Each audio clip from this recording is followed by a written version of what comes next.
কথায় আছে বিশ্বাস ভালো, তবে অতি বিশ্বাস ভালো নয়। গল্পটা বেরিল রত্নে মণ্ডিত এক বহুমূল্য মুকুটের। চুরি যাওয়ার ভয়ে সেটি অতি সন্দর্ভে একটি বিশ্বস্ত জায়গায় গোপনস্থ করা হলো, কিন্তু শেষ রক্ষা হলো না। অবশেষে বহুমূল্যবান সেই মুকুট উদ্ধারের দায়ভার পড়ল ঊনবিংশ শতাব্দীর বিখ্যাত গোয়েন্দা শার্লক হোমসের ওপর। কোনো মানুষকে এক নজরে দেখে তার ইতিবৃত্ত আগাগোড়া পুঙ্খানুপুঙ্খভাবে বলে দেওয়ার ক্ষমতা পৃথিবীতে একজনই রাখে, সেটা হলেন শার্লক হোমস। তার এই অস্ত্র কাজে লাগিয়ে কিভাবে চুরি যাওয়া মুকুটের রহস্য উন্মোচন করবেন শার্লক হোমস, তা জানতেই শুনুন আমাদের আজকের গল্পটি। নমস্কার, আজ আমরা আপনাদের শোনাতে চলেছি স্যার আর্থার কোনান ডয়েলের লেখা শার্লক হোমস ও রত্নমুকুট। ইংরেজিতে এই গল্পের নামকরণ দ্য অ্যাডভেঞ্চার অব বেরিল করনেট।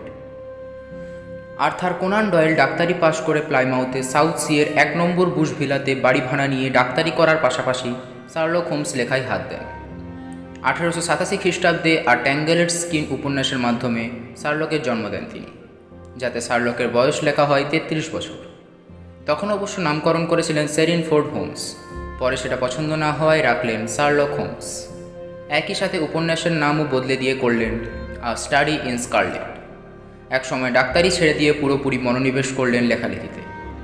ডয়েলের শিক্ষক ডাক্তার জোসেফ বেল ছিলেন সত্যিকারের অপরাধ বিজ্ঞানী, যার কাজ ডয়েলের অনুপ্রেরণা হিসেবে কাজ করেছিল। আজ এই গল্পের সূত্রধার আমি জিষ্ণু। গল্পটি পাঠ করেছে রাহুল। ভিডিওটিকে প্রযোজনা করেছে সোমনাথ এবং নির্দেশনা করেছেন স্বর্ণব দত্ত। গল্পটি পুরোটি শুনুন। ভালো লাগলে ভিডিওটিকে একটি লাইক করবেন, শেয়ার করবেন আপনাদের সেই সমস্ত বন্ধুদের সাথে যারা গল্প শুনতে অনেক ভালোবাসেন, এবং সব শেষে আপনাদের মূল্যবান মতামত আমাদের কমেন্ট বক্সে লিখে জানাবেন। চলুন আজকের গল্পটি তাহলে শুরু করা যাক। ভদ্রলোক 2-1 মিনিট চুপ করে বসে রইলেন। উত্তেজনায় ও আবেগের বশে তার বুক ফুলে ফুলে উঠছে।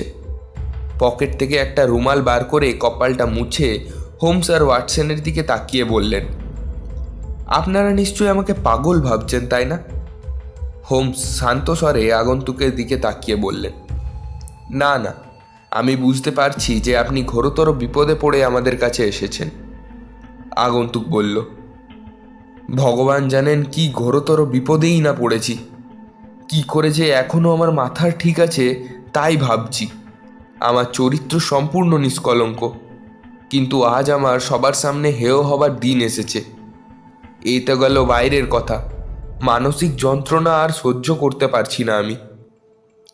এই যে শুধু আমার একার বিপদ তাই নয়, যদি এর কোনো বিহিত না করা যায় তাহলে আমাদের দেশের সর্বশ্রেষ্ঠ মানুষটিকেও বিশেষ সমস্যায় পড়তে হবে। হোমস বললেন, দয়া করে শান্ত হন। এবার আপনার পরিচয় দিন এবং ঘটনাটা সবিস্তারে খুলে বলুন তো দেখি। আগন্তুকটি বলল, আমার নামের সঙ্গে আপনারা হয়তো পরিচিত। আমি থ্রেডনিডল স্ট্রিটের হোল্ডার স্টিভেনসন নামক ব্যাংকিং প্রতিষ্ঠানের অংশীদার। ভদ্রলোক নিজেকে সংযত করে তারপর দম নিয়ে তার কাহিনী শুরু করলেন। আমি জানি এক্ষেত্রে দেরি করা চলে না, তাই পুলিশ ইন্সপেক্টর আপনার নাম করা মাত্রই আমি আর দেরি না করে আপনাদের এখানে আসার জন্য তৈরি হয়ে নিলাম। পাতাল রেলে করে বেকার স্ট্রিটে এসে সোজা সেখান থেকে হেঁটে আসছি। হেঁটে আসার কারণ, আমি জানি যে তুষারের উপর দিয়ে গাড়ি খুবই আস্তে চলে। যাই হোক, শুনুন। আপনারা নিশ্চয় জানেন যে ব্যাংকিং ব্যবসায় লাভজনক শর্তে লগ্নি করা যেমন দরকার, তেমনি আমানতকারীদের সংখ্যা বাড়ানোটাও দরকার।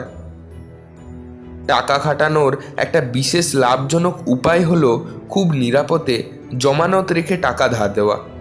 গত কয়েক বছর ধরে এ ধরনের ব্যবসা আমরা অনেক করেছি, এবং দামি ছবি ও লাইব্রেরি গচ্ছিত রেখে অনেক বড় বড় ঘরের লোক আমাদের কাছ থেকে মোটা মোটা টাকা ধার নিয়েছেন। কাল সকালে আমি যখন আমার অফিসে বসে আছি, এমন সময় একজন কেরানি একটা কার্ড এনে আমায় দিল। কার্ডে লেখা নামটা দেখেই চমকে উঠলাম। নামটা জেনে রাখুন যে এই পৃথিবীর সর্বত্র বিশেষ পরিচিত, এবং সেটি ইংল্যান্ডের উচ্চতম ও বৃহত্তম নামগুলির একটি। আমার অফিসে তার আগমনের সংবাদে আমি অভিভূত হয়ে উঠলাম, এবং যখন তিনি আমার ঘরে প্রবেশ করলেন তখন সেই কথাই আমি তাকে বলতে যাচ্ছিলাম, কিন্তু তিনি তা কানে না তুলে সরাসরি কাজের কথাটাই পড়লেন। মিস্টার হোল্ডার, এই মুহূর্তে আমার 50,000 পাউন্ডের বিশেষ দরকার। হ্যাঁ, শুনেছি ভালো জিনিস গচ্ছিত রাখলে আপনারা টাকা কড়ি ধার দিয়ে থাকেন, তাই চলে এলাম। হোল্ডার বললেন, কতদিনের জন্য টাকাটা দরকার আপনার? ভদ্রলোক বললেন, আসছে সোমবার সুদসহ আপনাকে টাকাটা ফেরত দেব। টাকাটা কিন্তু আমার এক্ষুনি চাই। হোল্ডার বললেন, আমার ব্যক্তিগত তহবিলে যদি এই পরিমাণ টাকা থাকতো তাহলে তা আপনাকে দিতে পারলে আমি খুবই খুশি হতাম, কিন্তু আমার সে সাধ্য নেই। আর আমাকে যদি এই প্রতিষ্ঠানের তরফ থেকে তা দিতে হয় তাহলে আমার অংশীদারদের কথা বিবেচনা করে সাধারণত আমার যে সতর্কতামূলক ব্যবস্থা করে থাকি আপনার ক্ষেত্রেও তাই করা হবে। ভদ্রলোক বলল, আমিও তাই চাই। চেয়ারের পাশে রাখা তার কালো মোরক্কো চামড়ার ব্যাগটা তুলে নিয়ে তিনি বললেন, আপনি নিশ্চয়ই বেরিল খচিত মুকুটটির নাম শুনেছেন। বক্সটা খুলে ভিতর থেকে লাল রঙের মখমলের ওপর সেই মূল্যবান বস্তুটি দেখা গেল। তিনি বললেন, এতে 39টি বিরাট বিরাট বেরিল আছে, আর এই সোনাটার দাম তো হিসাব করা দুষ্কর। খুব কম করে ধরলে এই মুকুটটার যা দাম হয় তার অর্ধেক টাকাই আমি আপনার কাছে চেয়েছি। জমানত হিসাবে এটি আমি আপনার কাছে রাখতে চাই। মিস্টার হোল্ডার, আমি আপনার সম্বন্ধে যা শুনেছি তাতে আপনার ওপর যথেষ্ট বিশ্বাস জন্মেছে। নির্ভর করতে পারি যে আপনি এটাকে এমন সাবধানে রাখবেন যাতে এটি নিয়ে বাইরে কোনো রকম গুজব না রটে, উপরন্তু এটি কোনো রকম ক্ষতিও না হয়। বলা বাহুল্য, এ হলো জাতীয় সম্পত্তি। এটির গায়ে একটু আঁচড় লাগালেও তা নিয়ে একটা বিরাট কেলেঙ্কারি রটবে। এর একটি বেরিল খোয়া যাওয়া মানে পুরো মুকুটটি খোয়া যাওয়া, কেননা সমস্ত পৃথিবী খুঁজলেও এই বেরিলগুলোর জোড়া মিলবে না। অবশ্য আমি আপনাকে সম্পূর্ণ বিশ্বাস করি, আর সেই বিশ্বাসের জোরেই আমি এটি আপনার কাছে রেখে যাচ্ছি। সোমবার সকালে আমি নিজে এসে সুদ সমেত টাকা শোধ করে এটিকে ছাড়িয়ে নিয়ে যাব। আমি আর কিছু বললাম না। ক্যাশিয়ারকে ডেকে 50,000 পাউন্ড তাকে দিয়ে দেবার আদেশ দিলাম। ভদ্রলোক চলে যাবার পর আমার যেমন কিরম ভয় ভয় করতে লাগলো। এ জাতীয় সম্পত্তির ক্ষয়ক্ষতি হলে তা নিয়ে মহা হুলুস বেঁধে যাবে। এটিকে আমার কাছে রাখতে দেওয়ার সম্মতি দিয়ে আমি নিতান্ত ভুল করেছি বলে আমার মনে হতে লাগলো। সে যাই হোক, তখন আর এসব কথা ভাববার সময় নেই, তাই সেটাকে আমার নিজের শেফের মধ্যে রেখে দিয়ে আমি আবার কাজে মন দিলাম। সন্ধে হতে আমার মনে হলো এই মূল্যবান জিনিসটিকে অফিসে ফেলে রাখাটা নিরাপদ নয়। ব্যাংকের সেফ ভেঙে তো চুরি হয়ই, তাই মহার্ঘ বস্তুটিকে বাড়িতে এনে নিজের দেরাজে তালাবন্ধ করার পর আমি নিশ্চিন্ত হলাম। এবার একটু নিজের কথা আপনাকে জানিয়ে রাখা প্রয়োজন বলে বোধ করছি। আমার 3 জন ঝি বেশ কয়েক বছর ধরে আমার বাড়িতে কাজকর্ম করছে, তবে লুসিফার বলে একজন সুন্দর পরিচারিকা আমার কাজে মাত্র কয়েক মাস হলো যোগ দিয়েছে। ওর জন্যে বোধহয় কয়েকটা লোক আমার বাড়ির আশেপাশে ঘুরঘুর করে। আমি বিপত্নিক, আমার একমাত্র ছেলে আর্থার। ছেলেটি উচ্ছন্নে গেছে। প্রথম থেকেই প্রশ্রয় দিয়ে যে আমি কি ভুল করেছি তা এখন হাড়ে হাড়ে বুঝতে পারছি। আমি চেয়েছিলাম আর্থার আমার ব্যবসায় যোগ দিক। ছেলেটি একটু ছন্ন ছাড়া আর একগুঁয়ে প্রকৃতির। অল্প বয়সেই একটা নামজাদা ক্লাবের সদস্য হয়েছিল, আর সেখানে বেশ পয়সাওয়ালা লোকদের সঙ্গে মিশে শিখেছিল। সে শিখেছিল কিভাবে টাকা ওড়াতে হয়। আস্তে আস্তে জুয়া আর রেশের নেশায় ধরল তাকে। এইসব বদখেয়ালে টাকা উড়িয়ে বারবার আমার কাছে এসে ওর হাত খরচের টাকা আগাম চাইতে থাকে। একাধিকবার ও এইসব সঙ্গীদের মধ্যে বেরিয়ে আসার চেষ্টা করে, কিন্তু স্যার জর্জ বার্নওয়াল নামে ওর এক বন্ধুর প্রভাবে প্রতিবারেই ওকে আবার সেই চক্রে ফিরে যেতে হয়। স্যার বার্নওয়াল আমার বাড়িতে অনেকবার এসেছেন। ভদ্রলোক আর্থারের চেয়ে বয়সে অনেক বড় এবং অত্যন্ত ঝানু প্রকৃতির লোক। তার চেহারায় যেমন চটক, তেমনি তিনি লোকের সঙ্গে আলাপ জমাতে অত্যন্ত ওস্তাদ। আমি জানতাম যে এই মহা ধুরন্ধর লোকটি মোটেই বিশ্বাস করা যায় না। এ বিষয়ে মেরিও ছিল আমার সঙ্গে একমত। হ্যাঁ, মেরির একটু পরিচয় দেওয়া দরকার।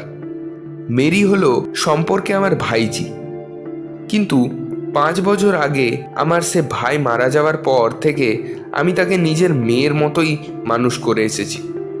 মিষ্টি স্বভাবের মেয়েটি। আমার ঘর সংসার দেখাশুনো, পরিচালনা সব ভার তার উপরে। মেরি যেন আমার ডান হাত। ও না থাকলে আমি যে কি করতাম তা ভেবে পাই না। শুধু একটিমাত্র বিষয়ে সে আমার অবাধ্য হয়েছে। আমার ছেলে তাকে মনে প্রাণে ভালোবাসে এবং দুবার তাকে বিয়ের প্রস্তাব করেছিল, কিন্তু দুবারই মেরি তাকে প্রত্যাখ্যান করেছে। আমার মনে হয় যে আর্থারকে যদি কেউ সর্বনাশের পথ থেকে ফেরাতে পারে তাহলে সে মেরি। মেরির সঙ্গে বিয়ে হলে আর্থারের জীবনে আমূল পরিবর্তন হতো বলে আমার বিশ্বাস। কিন্তু এখন বড্ড দেরি হয়ে গেছে। এখন আর কিছুই করবার নেই। মিস্টার হোমস, আমার পরিবারের লোকজনদের পরিচয় আপনি পেলেন। এবার আবার আমার কাহিনীতে আসছি। সেদিন রাতে খাবার পর বৈঠকখানায় কফি খেতে খেতে আমি আর্থার আর মেরিকে সেদিনের সমস্ত ঘটনা ও আমাদের বাড়িতে যে একটা মূল্যবান রত্ন এসেছে তা জানালাম। শুধু আমার মক্কেলটির নাম তাদের কাছে গোপন করেছিলাম। লুসিফার আমাদের জন্য কফি নিয়ে এসেছিল, কিন্তু আমি কথা আরম্ভ করার আগেই সে ঘর ছেড়ে চলে গেছিল। তবে দরজাটা বন্ধ ছিল কিনা তা আমি ঠিক হলফ করে বলতে পারি না। ব্যাপারটা শুনে মেরি ও আর্থার দুজনেই উৎসাহিত বোধ করল এবং তখনই সেই রত্নখচিত বিখ্যাত মুকুটটি দেখতে চাইল। আমি বললাম, সে না হয় পরে হবে, আমার দেরাজে ওটা আছে। আর্থার বলল, ভগবান করুন আমাদের বাড়িতে যেন চোর ডাকাত হানা না দেয়। যে কোনো পুরনো চাবি দিয়ে আমি ছোটবেলায় অনেকবার তোমার দেরাজ খুলে টাকা নিয়েছি। রাতে আর্থার খুব গম্ভীর ও চিন্তান্বিত মুখে আমার পিছু পিছু আমার ঘরে এসে 200 পাউন্ড চেয়ে বলল, টাকাটা না পেলে আমি কাল আর ক্লাবে মুখ দেখাতে পারবো না। আমি চিৎকার করে বললাম, ভালোই হলো, আমি তোমাকে আর প্রশ্রয় দেব না। আর্থার আমায় শাসালো, যে করেই হোক আমাকে অন্য পথে টাকাটা জোগাড় করতেই হবে। আমি বললাম, 1 মাসের মধ্যে তুমি 3 বার টাকা নিয়েছো, আর একটা পয়সাও তুমি আমার কাছে পাবে না। আর্থার আর একটি কথাও না বলে ফুঁসতে ফুঁসতে চলে গেল। ও চলে যাবার পর আমি দেরাজ খুলে মুকুটটি সেখানে আছে কিনা পরীক্ষা করে দেখলাম। সিঁড়ি দিয়ে হলঘরে এসে দেখলাম মেরি জানলার পাশে দাঁড়িয়ে আছে। আমার আসার সঙ্গে সঙ্গে মেরি জানলাটা এঁটে বন্ধ করে দিয়ে চিন্তিত মুখে বলল, আচ্ছা, লুসিকে কি আজ রাতে বাইরে যাওয়ার অনুমতি দিয়েছিলেন? আমি বললাম, কই না তো। মেরি বলল, সে এক্ষুনি পিছনের দরজা দিয়ে ভিতরে ঢুকলো, নিশ্চয়ই সে কারুর সঙ্গে দেখা করতে গিয়েছিল। আমার মনে হলো এরমভাবে তার বাইরে যাওয়াটা সন্দেহজনক। তুমি কাল সকালে এই নিয়ে ওর সঙ্গে কথা বলবে, আর তুমি যদি চাও আমিও বলতে পারি। দরজা জানলা সব বন্ধ হয়েছে তো? মেরি সংক্ষেপে উত্তর দিল, হ্যাঁ। ওকে শুভরাত্রি জানিয়ে শোবার ঘরে চলে এলাম এবং অল্পক্ষণের মধ্যেই ঘুমিয়ে পড়লাম। মিস্টার হোমস, আমি আপনাকে সবিস্তারে সব ঘটনা বলবার চেষ্টা করছি, যাতে আপনার কাজে সুবিধা হয়। যদি কোনো বিষয়ে আপনার বুঝতে অসুবিধা হয় তাহলে আমাকে জিজ্ঞাসা করবেন। হোমস বললেন, না না, সব জলের মতোই আপনার বিবৃতি শুনে বুঝতে পারছি। মিস্টার হোল্ডার পুনরায় শুরু করলেন, আমার ঘুম এমনিতেই খুব পাতলা, তার ওপর সে রাতে মনটা খুব উদ্বিগ্ন থাকায় ঘুম হচ্ছিল না। রাত 2টো নাগাদ বাড়ির ভেতরে কি একটা আওয়াজ শুনে আমার ঘুম ভেঙে গেল। আমি উঠে বসবার আগেই আওয়াজটা থেমে গেল। অস্পষ্টভাবে আমার মনে হলো যেন কোথায় একটা জানলা বন্ধ হলো। কান খাড়া করে রইলাম আমি। হঠাৎ আমার পাশের ঘরের মধ্যে খুব ধীর অথচ স্পষ্ট একটা শব্দ শুনতে পেলাম। মনে হলো কে যেন হেঁটে বেড়াচ্ছে। ভয়ে আমার সারা শরীরে কেঁপে উঠল। আস্তে আস্তে আমি বিছানা থেকে নেমে পা টিপে টিপে এগিয়ে ড্রেসিং রুমে উকি মেরে দেখলাম আর্থার দেরাজ খুলে মুকুটটায় হাত দিয়েছে। চিৎকার করে উঠলাম আমি, শয়তান, চোর কোথাকার! আর্থার জোর দিয়ে মুকুটটা ভাঙবার চেষ্টা করছিল। আমার চিৎকারে তার হাত থেকে মুকুটটা পড়ে গেল। সঙ্গে সঙ্গে তার মুখটা মরার মতো সাদা হয়ে গেল। মুকুটটা খপ করে তুলে নিলাম আমি। বিস্ফোরিত চোখে দেখলাম যে 3টি রত্ন সমেত সোনার মুকুটটার একটা কোণ নেই। আমি পাগলের মতো চিৎকার করে বললাম, হতভাগা, চোর কোথাকারের! মুকুটের কোণ 3টে রত্ন নিয়ে পকেটে ভরেছিস? চিরকালের জন্য তুই আমার সম্মান ধুলোয় মিশিয়ে দিলি। বার কর বলছি। আর্থার বলল, আপনি আমাকে অযথা গালাগালি করছেন, আর আমি সহ্য করব না। কালই আমি বাড়ি ছেড়ে চলে যাব। এবার থেকে নিজের পায়ে দাঁড়াবো। যাবি কোথায়? আমি বললাম, আমি তোকে পুলিশে দেব। যাবার সময় বলে গেল, পুলিশ আমার এক গাছা চুলও ছিঁড়তে পারবে না। ইতিমধ্যে চিৎকার চেঁচামেচিতে বাড়ির সবার ঘুম ভেঙে গিয়েছিল। প্রথমে মেরি আমার ঘরে ছুটে এলো। মুকুটটা ও আর্থারের বিবর্ণ মুখের দিকে তাকিয়ে সে ব্যাপারটা কি বুঝতে পারল এবং সঙ্গে সঙ্গে একটা আর্তনাদ করে অজ্ঞান হয়ে মাটিতে পড়ে গেল। আমি দাসীকে ডেকে পুলিশে খবর দিতে পাঠালাম। আর্থার এতক্ষণ কালো মুখ করে হাত মুড়িয়ে দাঁড়িয়েছিল। এখন একজন কনস্টেবল সহ একজন ইন্সপেক্টর ঘরে প্রবেশ করলে সে আমায় জিজ্ঞেস করলো সত্যি সত্যি চুরির দায়ে আমি তাকে পুলিশের হাতে দিতে চাই কিনা। আমি উত্তর দিলাম, ব্যাপারটা এখন আর তার আর আমার মধ্যে সীমাবদ্ধ নেই। মুকুটটা জাতীয় সম্পত্তি। আদালতের বিচার আমি মাথা পেতে নেব। আর্থার বলল, আমি শুধু বলছি, কৃপা করে এই মুহূর্তে আপনি আমাকে পুলিশের হাতে ধরিয়ে দেবেন না। মিনিট 5 জন্য যদি এখন আমি বাড়ির বাইরে যেতে পারি তো আপনার আমার উভয়েরই উপকার হবে। আমি বললাম, আমাকে তুমি বোকা ভেবেছ? এই সুযোগে তুমি পালিয়ে যাও আর চোরাই মালটা পাচার করে দাও আর কি? তুমি হাতে নাতে ধরা পড়েছ। এখন একমাত্র তুমি অকপটে সব অপরাধ স্বীকার করে ওই রত্নগুলোর সন্ধান বাতলে দাও, তাহলে সব চুকে যাবে। তোমাকে ক্ষমা করা হবে। এ নিয়ে আর কথাই উঠবে না। আর্থার সে পথে না গিয়ে মুখের উপর বলল, যে আপনার ক্ষমা ভিক্ষা করছে তাকে আপনি ক্ষমা করুন গিয়ে। বিদ্রুপের স্বরে বলে সে অন্যদিকে মুখ ফিরিয়ে নিল। আমি তখন তাকে ইন্সপেক্টরের হাতে সঁপে দিলাম। তার দেহ, তার ঘর ও বাড়ির সমস্ত জায়গা তন্ন তন্ন করে খুঁজেও রত্নগুলো উদ্ধার করা গেল না। আমাদের শত অনুরোধ ও ভৃত্য প্রদর্শনের পরেও সে একটি বারের জন্যও মুখ খুলল না। আজ সকাল থেকে কয়েদখানায় নিয়ে যাওয়া হয়েছে, আর আমিও সব ঝামেলা চুকিয়ে আপনার কাছে ছুটতে ছুটতে আসছি। পুলিশ সোজাসুজি জানিয়ে দিয়েছে যে তারা এই ব্যাপারে কোনো সমাধান করতে পারবে না। ইতিমধ্যেই আমি 1000 পাউন্ড পুরস্কার ঘোষণা করেছি। যদি আপনি আপনার ক্ষুরোধার বুদ্ধি দিয়ে আমার ব্যাপারটা সমাধান করে দেন তাহলে চিরকৃতজ্ঞ থাকব। হায় ভগবান, এক রাতের মধ্যে আমি সম্মান, আমার ছেলে আর এই রত্নগুলো হারালাম। হোমস বললেন, তাহলে মিস্টার হোল্ডার, আমি আর আমার বন্ধু ওয়াটসন এবার ঘটনাস্থলটা দেখে আসি। আর্থার মনে হয় নির্দোষ। কথাটা শুনে চমকে উঠলেন মিস্টার হোল্ডার। কি বলছেন? হ্যাঁ, সব পরে পরে বুঝতে পারবেন। এখন চলুন আপনার বাড়িতে, হোমস মন্তব্য করলেন। বাড়িটা সাদা পাথরের তৈরি এবং একটু পেছনের দিকে। বাড়ির সামনে লেনটা বরফে ঢাকা। তার দুদিকে দুটো লোহার গেট।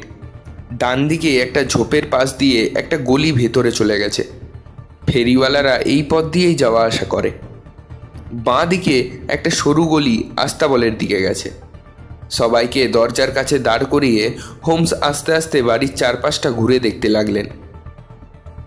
সামনের দিকটা দেখে ডান দিকের গলি দিয়ে ও পিছনের বাগানটা ঘুরে দেখতে এত দেরি করতে লাগলেন যে ওয়াটসন আর মিস্টার হোল্ডার খাবার ঘরের ভেতরে আগুনের পাশে বসে অপেক্ষা করাই যুক্তিযুক্ত মনে করলেন। এমন সময় দরজা খুলে একজন দীর্ঘাঙ্গী তম্বী যুবতী সেখানে প্রবেশ করল। তার চুল ও চোখ দুইই কালো, চোখে কান্নার আভাস। মেয়েটি ঘরে ঢোকবার পর ওয়াটসনের মনে হলো মিস্টার হোল্ডারের তার দুঃখ শোকের যে বিবরণ দিয়েছিলেন তার চেয়েও সে বেশি মুহ্যমান। ওয়াটসনের উপস্থিতি অগ্রাহ্য করে তিনি তার কাকার কাছে গেলেন এবং পরম যত্নে তার মাথায় হাত বুলিয়ে দিতে দিতে বললেন, আপনি আর্থারকে মুক্তি দেবার আদেশ দিয়েছেন তো? হোল্ডার বললেন, না, আগে সমস্ত ব্যাপারটা তদন্ত হোক। মেরি মেয়েটি বলল, আমি জানি সে নির্দোষ, ঠিক জানি যে আপনার কোনো ক্ষতি করেনি সে। তার প্রতি অমন নির্দয় ব্যবহারের জন্য পরে আপনাকে অনেক অনুতাপ গ্রহণ করতে হবে, দেখবেন। হোল্ডার বললেন, ও যদি নির্দোষী হবে তাহলে ও চুপ করে আছে কেন? মেরি বলল, হয়তো ওকে সন্দেহ করেছেন বলে ওর অভিমান হয়েছে।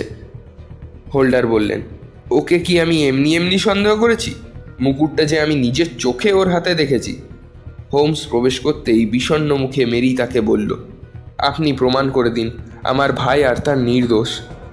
হোমস বললেন, আমারও মন তাই বলছে, আর আমার বিশ্বাস যে আমরা প্রমাণ করতে পারবো।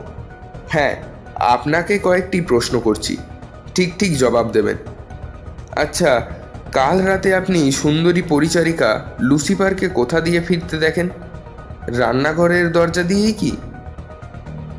দরজাটা লাগানো হয়েছে কিনা তা দেখবার জন্য গিয়ে দেখি যে সে চুপি সাড়ে ভিতরে ঢুকছে। অন্ধকারে আমি লোকটিকেও দেখতে পেয়েছিলাম। মেরি বলল, মনে হলো সে আমাদের তরকারিওয়ালা ফ্রেন্ডশিপ প্রসপার। সে কি দরজার বাঁ দিকে দাঁড়িয়েছিল? হোমস জিজ্ঞেস করলেন। দরজার কাছে আসবার জন্য রাস্তাটা থেকে যতটা এগিয়ে থাকা দরকার তার চেয়ে একটু বেশিই এগিয়েছিল, তাই না?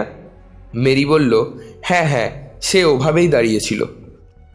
আর লোকটার এক পা বোধ হয় কাঠের, তাই না? হোমস বললেন। হঠাৎ যেন মেরির মুখে ভয়ের ছায়া দোলে উঠল। আরে, সে খবর আপনি জানেন নাকি? বিস্ময়ের সঙ্গে সে বলে উঠল, সে খবর আপনি জানলেন কি করে? মেরি একটু হাসলেন, কিন্তু হোমসের রোগা মুখ আরও গম্ভীর হয়ে উঠল। হোমস এবার স্বভাবসিদ্ধ ভঙ্গিতে একটার পর একটা জানলা পরীক্ষা করতে লাগলেন। হলঘরের বড় জানলাটা, যেটা থেকে আস্তাবলের গলিটা দেখা যায়, একটু বেশিক্ষণ ধরেই দেখলেন সেই জানলাটা খুলে। তারপর শক্তিশালী আতসকাঁচ দিয়ে পরীক্ষা করে দেখলেন। কাজ শেষ করে হোমস বললেন, এবার আমরা ওপরে যাব। ওপরে গিয়ে মিস্টার হোল্ডারের ড্রেসিং রুমটায় ঢুকে প্রথমে টেবিলের কাছে গিয়ে দেরাজের তালাটা তীক্ষ্ণ দৃষ্টিতে লক্ষ্য করতে লাগলেন। তারপর প্রশ্ন করলেন, কোন চাবিটা দিয়ে এটা খোলা হয়েছিল? হোল্ডারের হাত থেকে গুদাম ঘরের তাকে রাখা চাবিটা নিয়ে হোমস দেরাজটি খুলে ফেললেন। মন্তব্য করলেন, এ তালায় কোনো আওয়াজ হয় না, তাই এটা খোলবার সময় আপনার ঘুম ভাঙেনি। দেরাজটা খুলে একটা কোনা ভাঙা মুকুট বের করলেন হোমস। মুগ্ধ হলাম সেটাকে দেখে। তারপর তিনি বললেন, মিস্টার হোল্ডার, মুকুটটার যে কোনাটা আস্ত আছে আপনি সেদিকটা ভাঙতে পারেন কিনা চেষ্টা করে দেখুন তো। মিস্টার হোল্ডার আঁতকে উঠে বললেন, ওরে বাবারে, এমন একটা সর্বনাশের ব্যাপারে আমি স্বপ্নেও ভাবতে পারি না। হোমস বললেন, তাহলে আমি চেষ্টা করে দেখি বলে হোমস তার সর্বশক্তি দিয়ে মুকুটটাকে বাঁকাতে চেষ্টা করলেন। বললেন, আমার আঙুলে প্রচুর জোর, কিন্তু এটা ভাঙতে আমারও বেশ সময় লাগবে। সাধারণ লোকের পক্ষে এটা ভাঙা সম্ভবই নয়। এটা ভাঙলে পিস্তল থেকে গুলি ছোড়ার মতো একটা আওয়াজ হবে। মিস্টার হোল্ডার, আপনি কি বলতে চান যে আপনার কয়েক গুজ দূরে এইরকম সব কাণ্ড ঘটে গেল অথচ আপনি কিছুই বুঝতে পারেননি? আস্তে আস্তে সব বুঝতে পারবেন মিস্টার হোল্ডার, আপনি কি বলেন? আচ্ছা মিস্টার হোল্ডার, আপনি যখন আর্থারকে দেখেন তখন তার পায়ে জুতো বা চটি কিছু ছিল কি? হোল্ডার বললেন, না, পাজামা আর জামা ছাড়া তার পরনে আর কিছুই ছিল না। ধন্যবাদ। ভাগ্যদেবী আমাদের ওপর খুবই প্রসন্ন, এবং এর পরেও যদি প্রকৃত অপরাধীকে আমরা ধরতে না পারি তাহলে সেটা আমাদেরই অক্ষমতা বুঝতে হবে। এখন মিস্টার হোল্ডার, আপনার অনুমতি নিয়ে আমি আর একবার বাগানটা ঘুরে দেখতে চাই। প্রায় 1 ঘন্টা পরে বরফ ভর্তি পা নিয়ে তিনি বাগান থেকে ফিরে এসে বললেন, আমার সব দেখা হয়ে গেছে, এবার বাড়ি ফেরা দরকার। হোল্ডার বললেন, কিন্তু মিস্টার হোমস, আমার হারানো রত্ন 3টি, সেগুলো কোথায়? আর আমি কি সেগুলো ফিরে পাবো না? হাই হাই করে উঠলেন মিস্টার হোল্ডার। আরও আমার ছেলে, আপনি যে আমায় আশা দিয়েছিলেন। হোমস বললেন, আমি আগেও বলেছি, এখনও বলছি, আপনার ছেলে সম্পূর্ণ নির্দোষ এ ব্যাপারে। হোল্ডার কাকিয়ে উঠিয়ে বললেন, ভগবানের দোহাই, তাহলে কাল রাতে আমার বাড়িতে কে এই কেলেঙ্কারি করলো সব খুলে বলুন। হোমস বললেন, কাল সকাল 9টা থেকে 10টার মধ্যে আপনি যদি বেকার স্ট্রিটে আসেন তাহলে মনে হয় আপনাকে সব খবর জানাতে পারবো। আরও আমার পরিশ্রমিকটা বেশ দেরাজ হাতে দেবেই বলেই আশা করছি। হোল্ডার বললেন, হারানো রত্নগুলো ফিরে পাওয়ার জন্য আমি আমার সর্বস্ব দিতে প্রস্তুত। অতি উত্তম। হোমস বললেন, সন্ধ্যার আগে হয়তো আর একবার আসতে হতে পারে। বাড়ি ফিরতে 3টে বেজে গেল। ঘরে ঢুকে হোমস সোজা উপরে তার নিজের ঘরে চলে গেলেন। কয়েক মিনিট পরে একটা লোফারের ছদ্মবেশে আবার নিচে নেমে এলেন। ছেঁড়া জুতো, মজা, চকচকে কোটের কলারটা দেওয়ার দরুন তাকে ঠিক একজন রাস্তার বেকার ছেলের মতো দেখাচ্ছিল। আয়নায় নিজের চেহারাটা দেখে তিনি বললেন, মনে হয় এতেই হবে।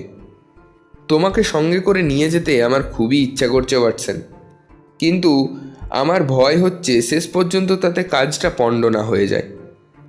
আমি ঠিক পথেই এগোচ্ছি না এটা নিছকেই আলেয়ার পেছনে ছুটে মরা হচ্ছে, খুব শীঘ্রই আমি তা জানতে পারবো। ঘন্টা কয়েকের মধ্যেই আমি ফিরে আসছি। অনেক রাত পর্যন্ত হোমসের দেখা পাওয়া গেল না। পরের দিন সকালে প্রাতরাশের টেবিলে হোমসের সঙ্গে ওয়াটসনের দেখা হলো। পরদিন সকালে যথাসময়ে মিস্টার হোল্ডার এলেন। এক রাত্রে তার চেহারার পরিবর্তন দেখে চমকে উঠতে হয়।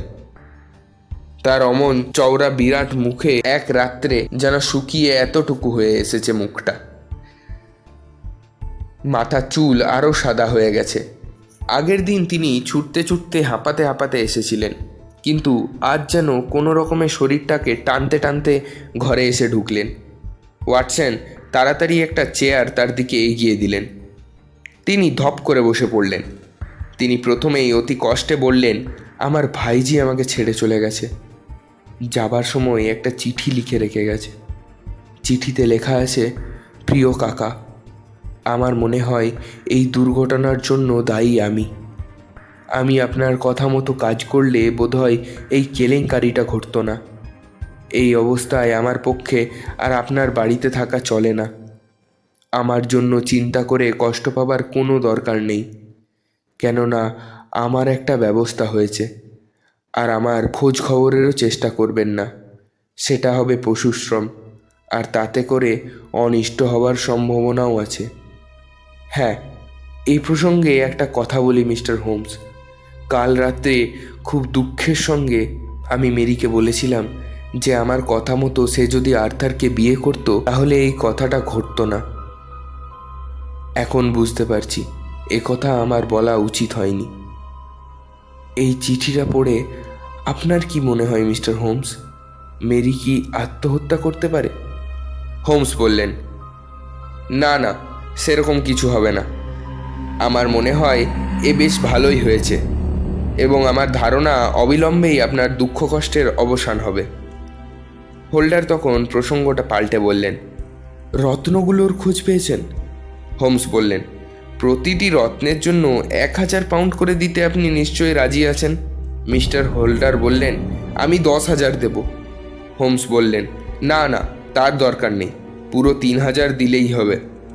আর নিশ্চয়ই সামান্য একটু পুরস্কারও আপনি দেবেন আশা করি। আপনার চেক বই সঙ্গে আছে? এই নিন কলম। এই 4,000 পাউন্ডই লিখুন। বোকার মতো মুখ করে ভদ্রলোক তাড়াতাড়ি চেকটা লিখে দিলেন। হোমস উঠে টেবিলের দেরাজ থেকে 3টে রত্ন বসানো একটা 3 কোনা সোনার টুকরো বের করে মিস্টার হোল্ডারের সামনে ছুঁড়ে দিলেন। মিস্টার হোল্ডার লাফিয়ে উঠে সেটি তুলে নিলেন মহানন্দে। বেঁচে গেছি, আমি বেঁচে গেলাম এ যাত্রা। হোমস বললেন, একজনের প্রতি আপনার এখনও কিছু ঋণ আছে মিস্টার হোল্ডার। বেশ একটু কঠোরভাবেই বললেন শার্লক হোমস। ঋণ? তিনি কলমটা তুলে নিলেন। বলুন, কত টাকার? না, ঋণ টাকার নয়। হোমস বললেন, আর্থারের কাছে আপনার এখনও ক্ষমা চাওয়া বাকি আছে। হোল্ডার বললেন, তাহলে আর্থার ওটা নেয়নি? কিন্তু আমি যে নিজের চোখে দেখেছি। হোমস বললেন, এই রহস্যের জটগুলো খোলবার জন্য আমি তার সঙ্গে দেখা করেছিলাম। তিনি যখন নিজে বলতে অস্বীকার করলেন, তখন আমি তাকে একটা গল্প শোনালাম। তখন তিনি স্বীকার করলেন যে হ্যাঁ, আমি যা বলছি তা ঠিক। এরপর 2-একটা খুঁটিনাটি বিষয় জেনে তার কাছ থেকে জেনে নিয়ে ফিরে এলাম। হোল্ডার বললেন, ভগবানের দোহাই, আসল ব্যাপারটা আমাকে খুলে বলুন। হোমস বললেন, হ্যাঁ, সব বলবো। তার আগে আপনাকে বলি, এটা বলা যেমন আমার পক্ষে খুব কষ্টকর, তেমনি এটা শুনলে আপনিও চরম আঘাত পাবেন। আপনি শুনে অবাক হবেন যে স্যার জর্জ বার্নওয়ালের সঙ্গে আপনার ভাইজি মেরির ভালোবাসা ছিল। তারা দুজন একসঙ্গে পালিয়েছে। জর্জ বার্নওয়ালকে আপনি বা আপনার ছেলে কেউই ঠিক চিনতে পারেননি। তিনি ইংল্যান্ডের সাংঘাতিক লোকজনদের একজন। জুয়া খেলে সর্বশান্ত হয়েছেন এবং তার বিবেক পাষাণ হয়ে গেছে। আর এই ধরনের লোকেদের সম্বন্ধে আপনার ভাইজির কোনো ধারণা ছিল না। অনেক মেয়ের সর্বনাশ করেছেন তিনি। আপনার ভাইজির মতো সরল প্রকৃতির মেয়েকে ঠকাতে তার বেগ পেতে হয়নি। মিস্টার হোল্ডারের মুখ ফ্যাকাশে হয়ে গেল। তিনি চেঁচিয়ে উঠলেন, এ আমি বিশ্বাস করি না, বিশ্বাস করতে পারি না। হোমস বললেন, তাহলে শুনুন আমার বিশ্লেষণ। সেদিন রাতে কি কি ঘটেছিল। আপনার ভাইজি আপনি ঘরে চলে গেছেন মনে করে জানলা দিয়ে তার প্রেমিকের সঙ্গে কথা বলছিল। যে জানলাটা আস্তাবলের গলির কাছে, তার প্রেমিক সেখানে অনেকক্ষণ ধরেই দাঁড়িয়েছিল। আর তাই বরফের ওপর তার পায়ের ছাপ স্পষ্টই দেখতে পাওয়া গেছে। মেরি তাকে এই জানলা দিয়েই মুকুটের কথা জানায়। সঙ্গে সঙ্গে বার্নওয়ালের লোভ জেগে ওঠে এবং তিনি মেরিকে তার অভিলাষ জানান।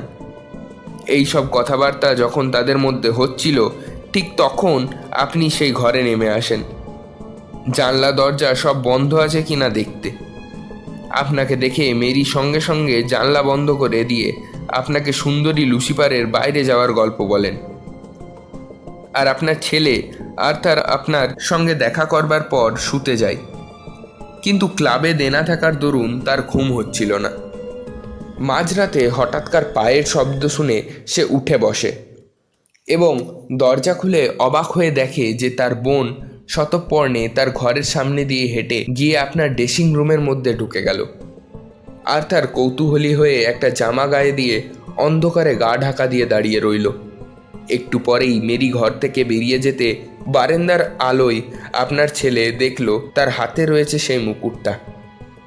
মেরি সিঁড়ি দিয়ে নিচে নামতে লাগলেন আর আপনার ছেলে ছুটে আপনার ঘরের কাছে একটা দরজার পর্দার আড়ালে লুকিয়ে সব দেখতে লাগলো। ওইখান থেকে নিচের হলঘরটাও দেখা যায়। আপনার ভাইজি খুব সাবধানে জানলাটি খুলে হাত বাড়িয়ে মুকুটটা কাকে যেন দিল। তারপর জানলাটা বন্ধ করে আবার তার নিজের ঘরে ফিরে গেল। যতক্ষণ মেরি ওখানে ছিল ততক্ষণ আর্থারের পক্ষে কিছু করা সম্ভব ছিল না, কারণ তাহলেই তার প্রিয় পাত্রী ধরা পড়ে যেত। মেরি চলে যেতেই আর্থার সঙ্গে সঙ্গে নিচে নেমে জানলা খুলে লাফিয়ে বাইরে গিয়ে স্যার জর্জ বার্নওয়ালকে চিনতে পারল। জর্জ পালাতে চেষ্টা করতেই আর্থার তাকে জাপটে ধরল। মুকুটটা নিয়ে দুজনের মধ্যে টানাটানি চলতে লাগলো। তারপরেই আপনার ছেলের ঘুষিতে জর্জের চোখের ওপরটা ফেটে যায়। তারপরেই আর্থারের হাতে মুকুটটা চলে আসে। সঙ্গে সঙ্গে ছুটে জানলাটা বন্ধ করে সে আপনার ঘরে এসে পৌঁছায়।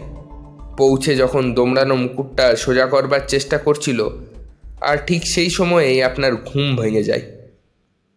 তাকে এই অবস্থায় দেখতে পান। আপনার গালাগালিতে তার অভিমান হয়। সে আপনার কাছে প্রশংসার পরিবর্তে যে তিরস্কার পেয়েছিল তাতে পুলিশের কাছে আর কিছুই প্রকাশ করেনি। পরিবর্তে নির্দোষ হয়েও জেল খাটছে। আর মেরির প্রতি ভালোবাসার জন্যেও সে পুলিশের কাছে তার নাম প্রকাশ না করে পুরুষের কাজই করেছে। আমি সোজা স্যার জর্জ মানুয়ালের সঙ্গে দেখা করতে গেলাম। প্রথমে তিনি সব অস্বীকার করে তর্জন কর্জন করলেন খুব। উনি কিছু করবার আগেই আমি তাড়াতাড়ি পিস্তলটা পকেট থেকে বার করে ওনার মাথার ওপর উঁচিয়ে ধরলাম। তখন তিনি পথে এলেন। আমি তাকে বললাম যে রত্নগুলো তার কাছ থেকে পেলে তার জন্য আমরা প্রতিটির জন্য 1000 পাউন্ড করে দিতে তৈরি আছি। শুনে তিনি যেমন অবাক হলেন তেমনই তার দুঃখও হলো, কারণ বেচারা ওই 3টে পাথর বিক্রি করে মাত্র 600 পাউন্ড পেয়েছিল। তার কাছে ছুটলাম এবং অনেক দর কষাকষির পর প্রতিটির জন্য 1000 পাউন্ড করে গুণ দিয়ে রত্ন 3টি উদ্ধার করলাম। এরপর গেলাম মিস্টার আর্থারের কাছে এবং তাকে বললাম ঝামেলা চুকে গেছে। সারাটা দিন এই রকম করেই কেটে গেল। মিস্টার হোল্ডার বললেন, এই রকম অমানসিক পরিশ্রম করেছেন বলেই ইংল্যান্ডকে একটা ভীষণ কেলেঙ্কারের হাত থেকে আপনি বাঁচাতে পেরেছেন। মিস্টার হোমস, আপনাকে কৃতজ্ঞতা জানানোর ভাষা আমি খুঁজে পাচ্ছি না। আপনার বুদ্ধি সম্বন্ধে যতখানি শুনেছিলাম দেখলাম আসলে তার চেয়ে অনেক বেশি। এবার আমার প্রাণাধিক পুত্রের কাছে গিয়ে ক্ষমা ভিক্ষা করবার জন্য আমাকে ছুটি দিন। আর মেরির কথা আপনি যা বললেন, এখন তার প্রতি আমার করুণা হচ্ছে। একমাত্র ঈশ্বরেই জানে সে এখন কোথায়। হোমস বললেন, হ্যাঁ আসুন। আর মেরি সম্বন্ধে কিছু ভাববেন না, ও স্যার জর্জ বার্নওয়ালের সঙ্গেই আছে। ভগবান তার অপরাধের উপযুক্ত শাস্তির ব্যবস্থাই করেছেন।